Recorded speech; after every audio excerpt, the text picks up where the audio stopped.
Assalamualaikum warahmatullahi wabarakatuh. Apa kabar semuanya? Semoga selalu sehat ya. Oke, di video ini insya Allah saya akan melanjutkan materi yang Senin kemarin itu. Karena mohon maaf karena kemarin hanya bisa mengirimkan PowerPoint saja. Nah, di video kali ini insya Allah saya akan menjelaskan sedikit tentang materi yang sudah ada di PowerPoint tersebut.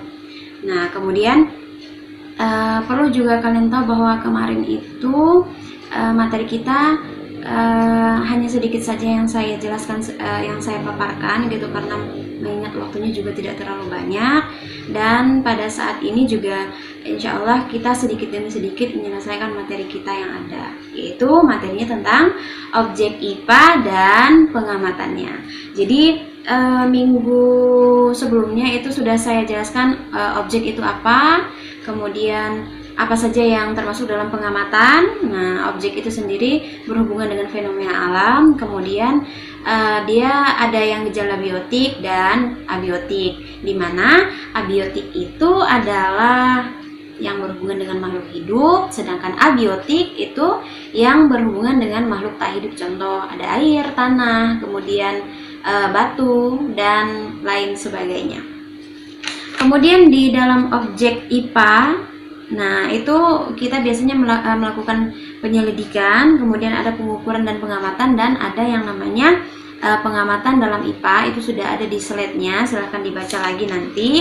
Kemudian ada pengukuran sebagai bagian dari pengamatan. Jadi perlu diketahui bahwa setelah ini kalian boleh membuka buku matematika lagi, karena mungkin akan ada rumus-rumus yang masuk di pelajaran IPA, karena IPA di SMP itu akan tergabung menjadi satu, yaitu ada biologi di dalamnya, kemudian ada fisika dan ada kimia. Jadi 3 materi ini dijadikan satu menjadi IPA terpadu. Dan alhamdulillah di bab 1 sudah ada hitungannya langsung. Jadi kalau kalian masih punya buku catatan matematika pada saat SD, boleh dibuka lagi karena ini akan sangat berhubungan. Apalagi tentang pengukuran. Nah, yang pertama di dalam pengukuran itu ada besaran dan satuan. Besaran itu nanti yang akan dicari, yang akan mendapatkan nilai, sedangkan satuan itu adalah pengiring angka pada besaran. Ingat, besaran itu sesuatu yang akan dicari dan memerlukan angka. Jadi dia punya angka. Sedangkan satuan itu pengiring angka yang ada di depan tadi, berarti pada besaran. Contoh, 1 kilo gula ya, 1 kilo gula. Satunya itu adalah besaran, satuannya kilogram. 1 kilogram gula pasir, begitu ya. Nah, kemudian besaran itu ada yang namanya besaran fisik, ada yang besaran non fisik, sudah dijelasin juga sebelumnya. Kalau yang fisik itu otomatis yang kita bisa ukur, contoh panjang, kemudian massa, waktu, suhu. Sedangkan yang non fisik itu tadi adalah yang non fisik tidak bisa diukur, contoh kesetiaan, kesabaran, itu kan tidak bisa diukur antara manusia satu dengan yang lainnya. Itu kita tidak tahu batas kesetiaannya seperti apa, kesabarannya seperti apa, kemudian kepintarannya seperti apa, kita tidak bisa mengukur karena dia termasuk dalam besaran non fisika. Nah, kemudian berdasarkan dengan jenisnya, besaran itu terbagi menjadi 2, ada besaran pokok dan besaran turunan. Gimana? Besaran pokok itu sudah ada, sudah pasti ada. Nah, kalau besaran turunan itu didapatkan dari besaran pokok tadi ini. Nah, besaran pokok ini dia ada 7 ya. Ada 7, ada panjang, ada massa, ada waktu, ada suhu, ada intensitas cahaya, ada kuat arus listrik, dan jumlah zat. Dan ini wajib untuk anak-anak sekalian hafalkan. Besaran pokok ada 7. Nah, yang pertama ada panjang, satuannya meter. Nah, itu juga harus dihafalkan. Ada panjang, ada nama besarannya apa dan satuannya apa. Kemudian itu besaran turunan, itu ada 8 dan wajib kalian hafalkan juga. Jadi ada 2 yang harus kalian hafalkan, itu adalah besaran pokok dan besaran turunan, gitu ya. Nah, kita lanjutkan lagi. Kalau di Indonesia kita biasanya menggunakan sistem internasional untuk pengukuran. Nah, selain ada besaran pokok dan besaran turunan, kita juga punya besaran skalar dan besaran vektor, di mana besaran skalar itu adalah besaran yang hanya memiliki nilai tetapi tidak punya arah. Besaran skalar itu hanya memiliki nilai tetapi tidak punya arah. Contoh, besarannya adalah massa. Balik lagi ke gula pasir tadi ya. Gula pasir itu ada 1 kilo. Nah, kan hanya ada nilainya saja kan, tidak ada arahnya kemana. Kemudian besaran vektor itu kembalikan dari besaran skalar tadi. Kalau skalar itu punya nilai tidak punya arah, kalau vektor itu besaran yang punya nilai juga punya arah. Contoh, di situ ada gaya.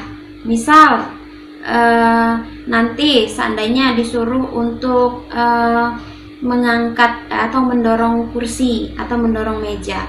Jadi ada 2 orang mendorong meja. Jadi ada yang mendorong ke arah sini, ada yang mendorong ke arah sini. Berarti ke arah kiri dan ke arah kanan. Si A mendorong meja ke arah kiri sebanyak atau sebesar 20 Newton. Sedangkan si B mendorong meja tersebut ke arah yang berlawanan atau ke arah kanan itu sebesar 50 Newton. Nah, itu arahnya ada dan nilainya juga ada. Itu contoh dari besaran vektor. Nah, kita juga memiliki 3 satuan, ada macam-macam satuan, ada satuan Inggris. Satuan Inggris itu ada mil, ada yard, ada inci, ada kaki. Nah, kalau di Inggris itu biasa menggunakan berapa mil perjalanan dari sini ke sana gitu ya. Tidak seperti kita di Indonesia. Kalau di Indonesia itu dia menggunakan kilometer. Berapa kilo perjalanan dari rumah saya ke sekolah? Sekian puluh kilometer gitu ya. Kalau di Inggris dia menggunakan mil, bermil-mil jauhnya, sekian mil gitu ya. Kemudian ada sistem metrik, itu CGS, MKS ya. Ada 2 sistem metrik, itu CGS, sentigram dan sekon. Kemudian MKS itu massa, kilogram dan sekon. Kemudian yang selanjutnya ada sistem internasional. Ini juga yang kita gunakan di Indonesia ya. Digunakan juga di seluruh dunia karena dia sudah baku gitu ya. Kemudian di situ ada besaran turunan. Nah, besaran turunan ada yang tidak baku, ada yang baku. Kalau tidak baku itu contohnya pakai jengkal. Jadi kita mengukurnya masih pakai jengkal ini. Nah, contoh seperti ini. Saya punya kotak pensil, saya jengkal ini berapa jengkal? Oh, ternyata hanya ada 1 jengkal saya. Kalau seandainya ada tangannya yang lebih kecil daripada saya, misal ada anak kecil itu kan paling 2 jengkal gitu. Atau mungkin tangannya ada yang lebih lebar daripada saya jengkalnya, dia akan lebih kecil, akan lebih pendek hasilnya gitu ya. Jadi itu namanya contoh dari satuan yang tidak baku. Jadi kalau menggunakan satuan yang tidak baku atau pengukuran yang tidak baku, biasanya hasil pengukurannya akan berbeda dari si A dan si B. Nah, beda lagi kalau misalnya satuannya itu satuan baku. Kalau satuan baku dia menggunakan penggaris atau menggunakan meteran atau menggunakan neraca. Nah, kenapa menggunakan alat ukur? Karena dia termasuk dalam satuan baku, dan kalau baku itu berarti dia bisa digunakan di mana saja. Atau kalau saya yang mengukur dan kamu yang mengukur itu hasilnya akan sama. Contoh, kalau saya mau mengukur buku saya, nih saya ukur menggunakan penggaris, ini panjangnya kira-kira 25 cm. Nah, 25 cm.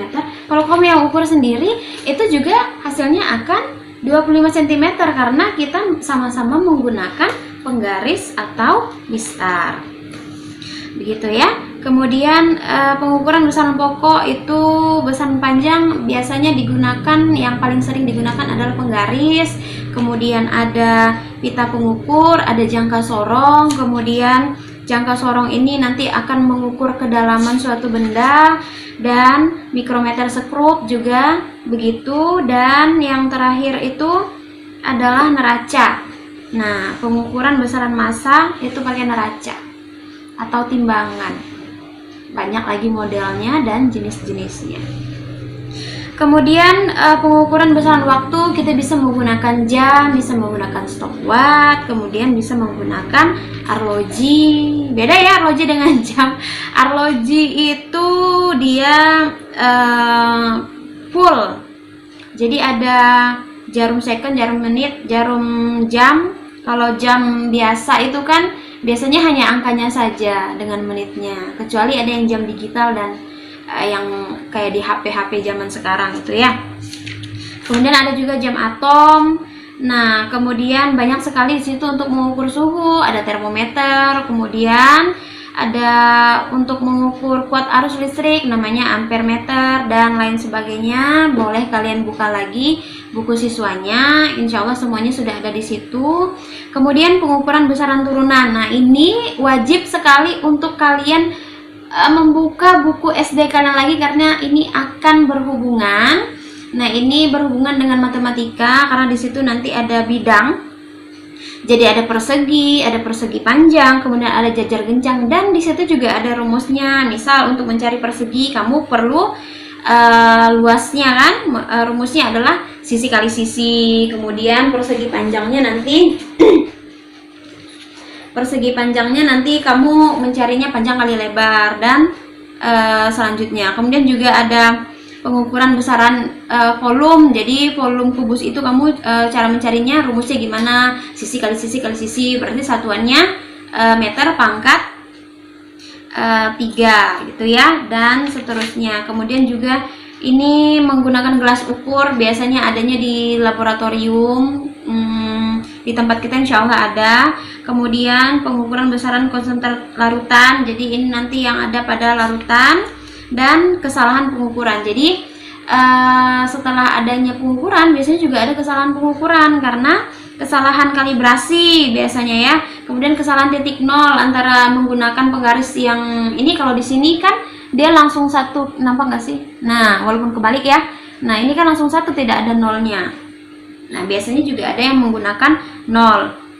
Kemudian kesalahan komponen alat dan lain sebagainya. Nah, itu insya Allah nanti akan saya jelaskan ketika di video selanjutnya. Dan untuk video kali ini sampai di sini dulu saja, karena mengingat video selanjutnya akan lumayan banyak hitungannya.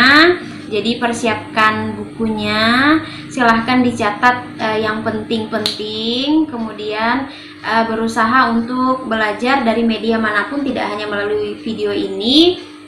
Bukunya dibaca juga ya, dipelajari lagi, jangan sampai bukunya hanya sebagai dijadiin jimat, jangan sampai seperti itu ya.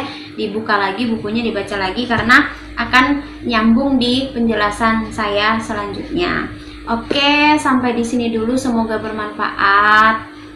Mohon maaf kalau ada salah-salah kata. Semoga kita cepat bisa bertemu di kelas, jadi lebih bisa menjelaskan secara langsung. Dan sampai di sini dulu video saya kali ini. Jangan lupa like, komen, dan subscribe. Terima kasih banyak untuk yang sudah menonton. Terima kasih banyak untuk yang sudah tidak men-skip. Dan sampai di sini, assalamualaikum warahmatullahi wabarakatuh.